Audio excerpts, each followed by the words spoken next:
right now. Pittsburgh's best sports show is about to begin. Call us or tweet us.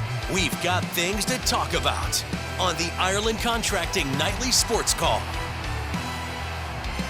Good evening, everyone, and welcome inside the Fan Cave. Bob Pompeani here as we take your phone calls on the hotline. It's 412-575-2600. This is the Ireland Contracting Nightly Sports Call, joined tonight by Andrew Fillipponi up at 93.7 The Fan, the PM team on the air a little late today after they watched Pitt lose a tough game, a controversial ending. We also saw Robert Morris punch their ticket tonight. What a great job they've done, winning 16 of their last 17, 10 in a row, Andrew. And then on top of that, St. Francis gets in. So March Madness is here. Delaware, a team that was 5-13 in the conference, almost won their conference. They had won 4 in a row, but they lost tonight. So it's already started, hasn't it? You're loving that Blue Hen story. When I saw you at the Penguins game, you were talking about Delaware, Joe Flacco, Rich Gannon, Joe Biden, probably all pulling for the Blue Hens in unison, and they did fall just short of that goal. But the big story is Robert Morris getting back. They got, unfortunately, like the rest of us, the pandemic swept through in 2020. They would have gone that year, but there was no NCAA tournament. They won their conference, but they never got to play. And it's been 10 years in the making for them then since they last appeared in the tournament, and they've changed leagues since. The Horizon League's a much better league than the NEC. And so they should get a better seed in the tournament. They should actually be in a position, Bob, where they might be able to score their first round of 64 win in team history. They're red hot, and they've got 7 contributors who all play a very carved out role where they know what their job is and they do it well. Well coached, Andy Toole's drilling them hard and got them playing with their head on straight. And I don't think it's out of the question that we maybe see this Cinderella story continue, because we've seen 14s win, we've seen 15 seeds win. And they're going to get one of those spots. They're not going to be in that David versus Goliath 1 versus 16 matchup, Bob. You mentioned Cinderella. I don't necessarily look at them as a Cinderella team, again, because they won their conference. They have the coach of the year, the player of the year, defensive player of the year. So Cinderella would have been a Delaware. And but I mean, they earned this opportunity to do it. They were the #1 seed. So I guess from that point of view, they don't fall into that category. But because they play in the Horizon League, you're right, they're going to get 14 or 15. And they could win. They play a very good game together as a team. As far as Pitt is concerned, you saw that inning today, and there was no foul. I have no idea where that came from. They even reviewed it and still saw contact. There's going to be some contact, but there was nothing that raised to the level of that. Agreed. And on review, they should have just said it happened after the buzzer and moved the game to overtime. That would have been the common sense approach. You know, that's what I like sometimes about Gene Steratore when he comes on and gives his analysis of these officiating situations. Just do the common sense thing in that situation. No team, even one that struggled like Pitt, should have its season end in that manner, in that type of way. So that should, when it went to review, they should have corrected the call. Even though you're not supposed to change fouls on review, they should have found a way to do it, Bob, because if this were a more magnified, high-pressure game with more stakes, with more people watching, it'd be all the rage. I mean, if this happened in the NCAA tournament, people would be calling for the heads of officials and asking if games are rigged, because it was literally that bad of a call. It's one of the worst end-of-game officiating calls I've ever seen in my life. Steelers front, they signed someone tonight, but it wasn't a quarterback. It was Kenneth Gainwell. It was a pretty good running back, a 1-year deal. Didn't see the term of it, but he will be there. He's a complimentary back. At least he was for Saquon Barkley. Now with Jalen Warren, I still think they'll draft somebody. But the big news is nothing on the quarterback, and now it's a waiting game. And it seems like Aaron Rodgers is choosing between the Steelers, the Giants, and even retirement. And if that's even out there, then I would shy away from him. But where do you think this is all going to end up? Great question.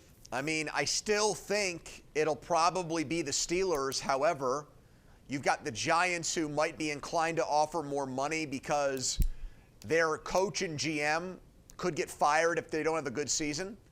And you might have Minnesota lurking because they ended up passing on Sam Darnold. But if they feel like J.J. McCarthy is going to need a little extra time off of that knee injury, they've got a team that's built to win. Their free agent moves they've gone out and made here. Yeah. Jonathan Allen comes over from the Commanders. He was linked to the Steelers, the big defensive tackle, former first-round pick. 2 offensive linemen, Ryan Kelly, who's a great center. Will Fry's a pretty good guard. and to go with what they were last year, 14-3 teams. So if Minnesota, I think, sniffs around, my guess is that would be Aaron Rodgers' preference, even over the Steelers, Bob, because the Vikings are closer to winning a Super Bowl than the Steelers are. Yeah, and they are well positioned to do that with two best wide receivers, a good tight end, and as you mentioned, a fortified offensive line, and Allen comes over, and that's a stud I wish the Steelers could have gotten their hands on. We're due for a break here, Andrew. When we come back, we'll open up the phone lines. It's 412-575-2600. That puts you in touch with us on the Ireland Contracting Nightly Sports Call, KDKA Plus and 93.7 The Fan.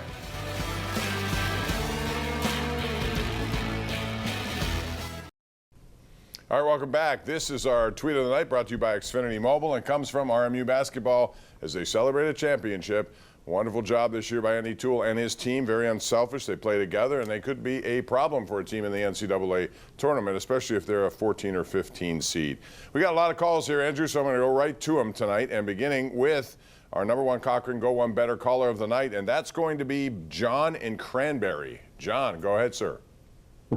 Hey, Bob and Andrew. It's a great time of the year with March Madness coming up, and I just wanted to say how happy I am for Coach Toole and the Robert Morris team. They really deserved it this year, and hopefully they'll keep it going. And I just wanted to mention one other thing about coaching.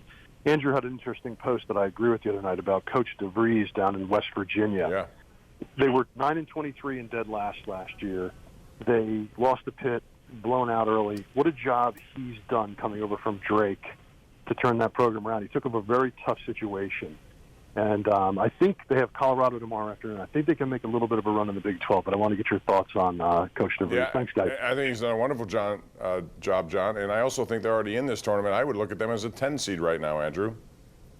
Maybe better. I mean, that league gets more respect than the ACC right now. And they also lost his son, Tucker DeVries, who came with him from Drake, who was looked at as their best player before the season started, and a huge get because he's followed his dad around, could play really at any program in America, and then got hurt, I think, a shoulder injury, and hasn't played. So they've had guys step up around him to put them in position to go 500 in the Big 12, and you're right, they're a lock to make it. It does go to show you that you can change things quickly with the transfer portal and with NIL money, and that's going to be the challenge for Pitt now. You've got to make significant changes to overhaul your roster. I suspect they will, but will they make the right calls? And lately, Jeff Capel has complained about how the money is a problem at Pitt, where they don't have the resources of other teams in the ACC, Bob. Yeah, and that's going to be a stumbling block, no doubt. And I would imagine people will come poaching around from people like Jalen Lowe. So you're going to have to come up with something here. And again, that's a disadvantage for schools that don't have deep-pocketed boosters like some of these schools that you find throughout college basketball. Let's go out to the lines now and go to David in Washington. David joins us right here on the hotline. Go ahead, David. Hey, Bob. Hey, Pony. Good evening. Hey, going back in Steelers history decades ago, they asked the Chief one time, Art Rooney Sr., if he had one football game to win, who he would want to be his quarterback. And you guys probably know this, but he said, give me the blonde bomber, Terry Bradshaw. So given the fact that Rodgers is in his 40s, if you put your GM hats on, any thought of bringing Bradshaw in, even if it's for training camp, to see if he has anything left? I'll hang up and listen to your answer. Okay, I thought he might say Roethlisberger because I know Ben has toyed around with putting his hat in the ring, and he's 43 now. Is that correct? So, you know, listen, this is getting to the point now where they got to make a decision. There are a lot of other guys out there, you know, Mac Joneses of the world. I think Jacoby Brissett signed with somebody today. He did Arizona. You know, there are names that you really don't want, but at some point the Giants and the Steelers have got to come up with a quarterback for this year. And then next year at this time, they probably will be going through the same situation. Hopefully not. Maybe the draft will take care of that. Well, I'm going to make a prediction here right now. I think if Aaron Rodgers signs as the Steelers quarterback, I think Mason Rudolph will be their backup next year. And the reason why I say that is for two reasons. Number one, Art Rooney said he wants the starter and the quarterback to be of a similar style, and both Rodgers and Rudolph are pocket quarterbacks. They're not mobile guys, which is, by the way, something that Mike Tomlin has stressed. Mm-hmm. But I think that's the way they would do it, and I believe that Mason would be able to put some of the issues he's had with the Steelers and check that at the door, because he might look at it like this, Bob. Is a 41-year-old quarterback going to make it through 17 games? And it could be his best chance to play games in the NFL next season if he backs up the league's oldest player. Yeah, I'm sure a lot of guys who would be backups would be okay with that. And the money's increased. We saw Stidham get 2 years, $12 million. So there's more money in it to be a backup. And look at Daniel Jones. I would have made that Daniel Jones deal, Bob. I would have too. I totally would have. First of all, you know me. I wanted Justin Fields. I think that would have been something, if they had done that a month ago, say, they could have kind of loaded up and tried to figure out a plan going into free agency. But because they're still waiting on a quarterback, it's uncertain money at this point. Why not Justin Fields for 2 years, regardless of what he was making? And Daniel Jones, same thing. He's 27, so he still has potential upside. And as you said last night, and I totally agree, I'd rather have a guy who may not be what you think he is now, but what he could be. He has upside potential, as opposed to somebody who's just playing out a career. So that's the thing they got to worry about moving forward here. Let's get out to Travis in South Hills. Travis is on the Ireland Contracting Nightly Sports Call. Go ahead, Travis. Hopefully you guys are doing great. No, that ending of that Pitt game was interesting because it reminded me of the 2011 ending when Howard got hit on the hand and at the other end of the court and went down for the foul shot, and they upset Pitt, and they were a 1 seed that year. Thanks. All right, yeah, you could look back at a lot of different things that have had crazy endings, but I agree with what you said. They should have just said that, it happened after the shot. It wasn't significant enough to be a foul. And the fact that they actually reviewed it and didn't come away with a different thought, I was disappointed by that. Well, let me just say this, though, and they did get robbed as far as the way the last call of the game went. But at halftime, I forget who it was on the ACC network set, they said it looked like Pitt had left its energy back at the hotel. They slept walk through the first half of this game, and they finally got their stuff together. They were 4 of 22 from 3. And Jalen Lowe, who wants to be Pitt's, I say, highest paid player because that's the way college basketball works these days. Jalen Lowe had several opportunities to finish at the basket late in the game and missed. Yep. And wasn't able to make layups, and that's supposed to be your guy. So, unlike that Nasir Robinson situation that the caller brought up, that was heartbreaking because that was a great Pitt team that won the Big East. This is a team that started 12-2 and finished the season 17-15. Okay, they've been one of the worst teams in the ACC over the last 2 months. So it's hard for me to have empathy for a team, Bob, that went through the motions late in the year like Pitt did. Yeah, I totally agree with that. And by the way, if you told me that Notre Dame would have bad shooting numbers from the outside because they're the 5th best three-point shooting team in the ACC, that's what they do. That's their bread and butter. They didn't shoot that well either. It was a bad shooting performance by both these teams. Let's go to Mike in the North Shore. Mike, welcome to the show. How are you? Hey, thanks for having me, guys. 2 points. Are we really trying to sign Aaron Rodgers? Is Russell Wilson really exiled from the team? I hear conflicting reports. And my second point is, if Shedeur Sanders falls, do we draft him and Prime? Because it seems like it's a package deal. Well, I don't know if it's going to go that far, but if he drops there, I would bet they take him. Now, I know there are those who want Jackson Dart and others.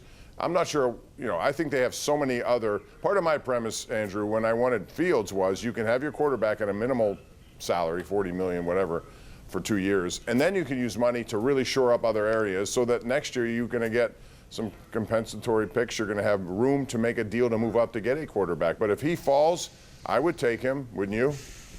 Well, yeah, I would, and I think the possibility, not just because it looks like they're going through, the players that qualify for AARP to play quarterback next year, but they've also sewed up some of their biggest questions in free agency or trade. So DK Metcalf is your wide receiver. You signed Kenneth Gainwell.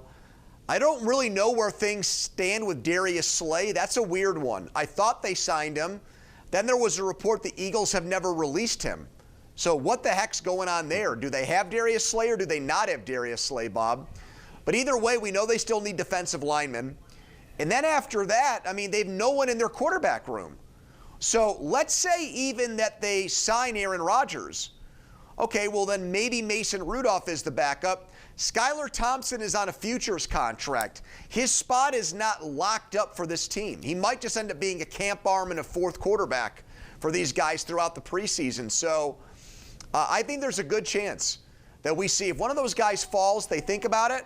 And if not, Bob, maybe they use their third or fourth round pick on a quarterback in this draft. Yeah, a lot of moving parts, as they say. So we'll see how that goes. 412-575-2600. We'll take a break, come back with more of your calls right here on the Ireland Contracting Nightly Sports Call every night of the week on KDKA Plus and 93.7 The Fan.